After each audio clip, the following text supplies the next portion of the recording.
यह कहानी मनुष्य की अंतहीन इच्छाओं के बारे में बताती है।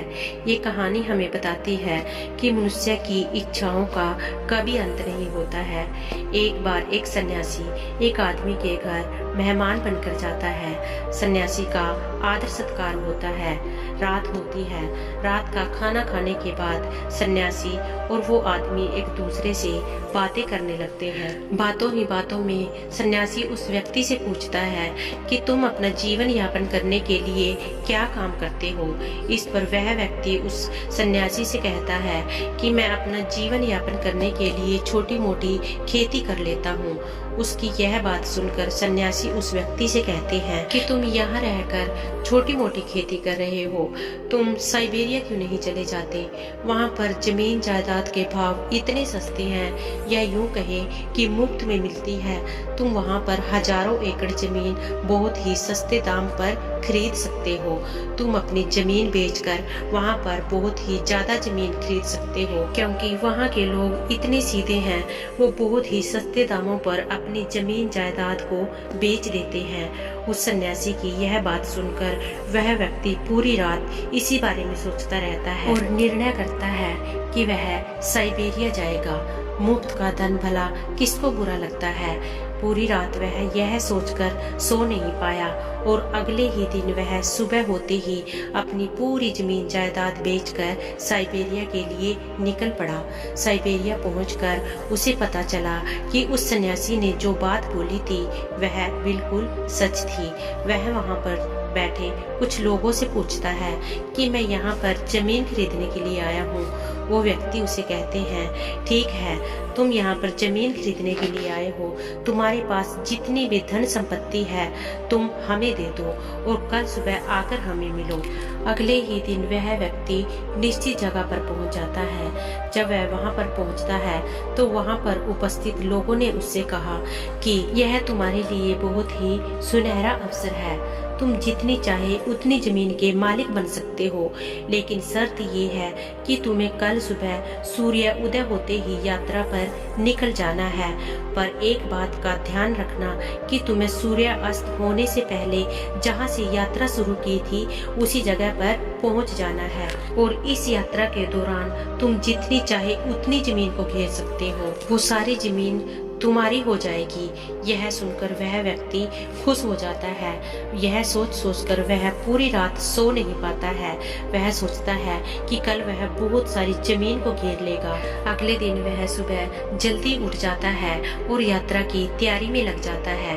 वह यात्रा में जितने भी जरूरत की चीजें हैं वो सब अपने साथ रख लेता है, ताकि यात्रा के दौरान उसे भूख या प्यास लगे तो वह जरूरत की चीजों को अपने साथ ले लेता है, उसे किसी बात की कोई दिक्कत ना हो और वह ज्यादा से ज्यादा जमीन को अपने काबू में कर पाए। ये सोचकर वह सब तैयारी कर लेता है। वह मन ही मन बहुत खुश हो रहा था, यह सोचकर कि आज वह बहुत सारी जमीन को घेर लेगा और बहुत सारी जमीन का मालिक बन जाएगा। सुबह होते ही सभी गांव वालों की भीड़ इकट्ठा हो गई। सूर्य उदय होते ही उस व्यक्ति ने चलना शुरू किया। थोड़ी देर बाद वह दौड़ने लगा। उसने रास्ते के लिए खाना पानी सभी चीजों का इंतजाम कर रखा था। उसने निर्णय कर रखा था कि आज उसे रुकना नहीं है। वह लगातार दौड़ता चला जा रहा था। उसने सोचा कि अभी मैं 12 बजे के बाद वापसी के लिए चलना शुरू करूंगा, और यह सोचकर वह लगातार दौड़ता चला जा रहा था। 12 बज गए, लेकिन उसने देखा कि आगे तो इससे भी ज्यादा उपजाऊ जमीन पड़ी है, और यही सोचकर वह आगे दौड़ने लगा। वह निरंतर दौड़ता ही चला जा रहा था। उसने सोचा कि थोड़ा और आगे जाने के बाद वापस मुड़ूंगा। उसने साथ में जो खाना ले रखा था, खाना भी नहीं खाया, पानी भी नहीं पिया, वो सब रास्ते में फेंक दिया और वह लगातार दौड़ता ही चला गया। ऐसे ही दौड़ते दौड़ते उसे दोपहर के 2 बज चुके थे। अब उसके लौटने का समय था, लेकिन लौटना तो वो नहीं चाहता था, लेकिन लौटना तो पड़ता ही, क्योंकि शर्त के अनुसार उसे सूर्य अस्त होने से पहले जहाँ से यात्रा शुरू की थी उस जगह पर वापस पहुंचना था।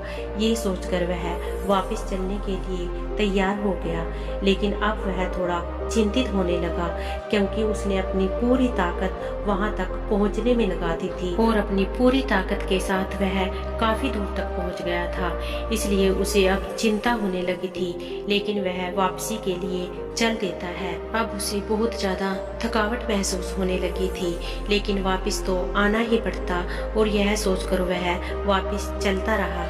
लेकिन वह अपनी मंजिल से काफी दूर था। अब उसे घबराहट हो रही थी। सूर्य अस्त होने को था, लेकिन फिर भी वह अपनी पूरी ताकत लगाकर वहां तक पहुंचने की कोशिश करता रहता है। उसे लोगों की भीड़ धुंधली दिखाई दे रही थी। वो लोग लगातार हाथ हिलाकर उसका हौसला बढ़ा रहे थे और उसे जोर जोर से चिल्लाकर कह रहे थे कि तुम बस अपनी मंजिल तक पहुंचने ही वाले हो। सच में बहुत ही सीधे ही लोग रहे होंगे, नहीं तो और कोई होता तो यह सोचता कि वो यहाँ तक ना पहुँचे और यह जमीन भी बच जाए। वो व्यक्ति अपनी पूरी ताकत लगाकर सूर्य अस्त होने की अंतिम कोर के समय उस जगह पर पहुंच जाता है, लेकिन जैसे ही वह व्यक्ति उस जगह पर पहुंचता है तो उसकी मृत्यु हो जाती है। और यह देखकर वो जो लोगों की भीड़ थी उस पर हंसने लगती है, जिन्हें वह सीधे साधे लोग समझ रहा था। वह उसका मजाक उड़ाने लगते हैं और कहते हैं कि यहाँ पर तो हर दिन ऐसे मूर्ख लोग आते रहते हैं और ऐसे ही मर जाते हैं। आज तक कोई भी इस जमीन को नहीं खरीद पाया है। यह सोचकर वो लोग उसका मजाक उड़ाने लगते हैं। तो दोस्तों, यह कहानी हमें सिखाती है कि आज का इंसान भी लगातार दौड़ रहा है, सिर्फ ज्यादा से ज्यादा धन इकट्ठा करना चाहता है, और इस धन इकट्ठा करने की होड़ में उसे ना तो खाना खाने की होश है और न ही पानी पीने की। और ऐसे ही दौड़ते दौड़ते कब जिंदगी गुजर जाती है यह उसे पता नहीं चलता, और अंत में जब उसे एहसास होता है तब समय बीत गया होता है। इंसान की इच्छाओं का कभी अंत नहीं होता है। वह जितना पाता है और अधिक पाने की लालसा उसकी बढ़ती चली जाती है। जिंदगी जीने के लिए मिली है, न कि धन इकट्ठा करने के लिए। अगर आप दुनिया में खुश रहना चाहते हो तो अपनी इच्छाओं पर नियंत्रण करना सीखो, उन्हें काबू करना सीखो। हमें जीने के लिए क्या चाहिए है?